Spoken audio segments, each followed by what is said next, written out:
আমরা আজকে পৃথিবীর ভিতরে ঢুকবো। ঠিক আছে, কিভাবে ভিতরে ঢুকবো? যদি সশরীরে ভিতরে ঢুকতে যাই,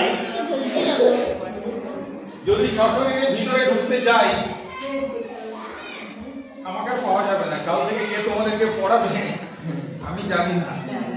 প্রথম 2 নম্বর হচ্ছে, আজ পর্যন্ত পৃথিবীর ভিতর পর্যন্ত যাওয়ার জন্য কোনো গর্ত খোঁড়া সম্ভব হয়নি, অতএব আমরা যেতেও পারবো না। কিন্তু তবু আমাদেরকে ভিতরে যেতে হবে। কিভাবে যাব? কল্পনায় যাব।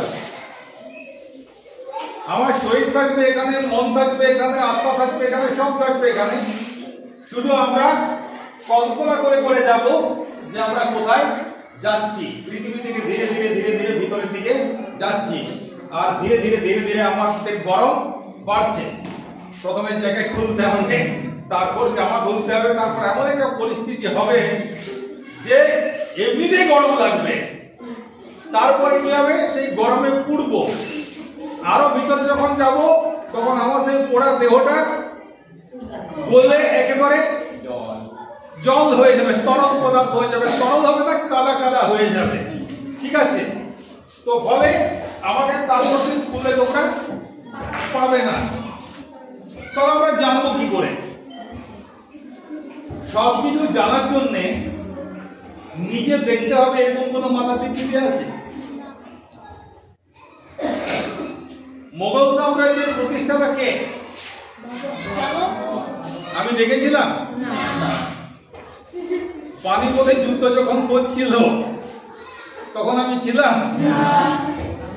ইব্রাহিম লোদিকে কিভাবে মেরেছিল আমার চোখের সামনে মেরেছিল। তাহলে জানলাম কি করে? কারণ যারা জেনেছেন তারা আমাদেরকে বলেছেন। তাই ইতিহাস কি? পুরনো দিনের কথা।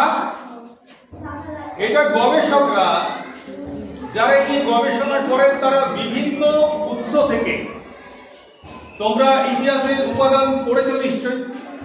শিলালিপি আছে, প্রাচীন সাহিত্য আছে, প্রাচীন মুদ্রা আছে। আর এখনকার দিনে ধরো 100-200 বছর আগে যদি পিছিয়ে যায়, একদম পুরো বই আছে, তাই তো?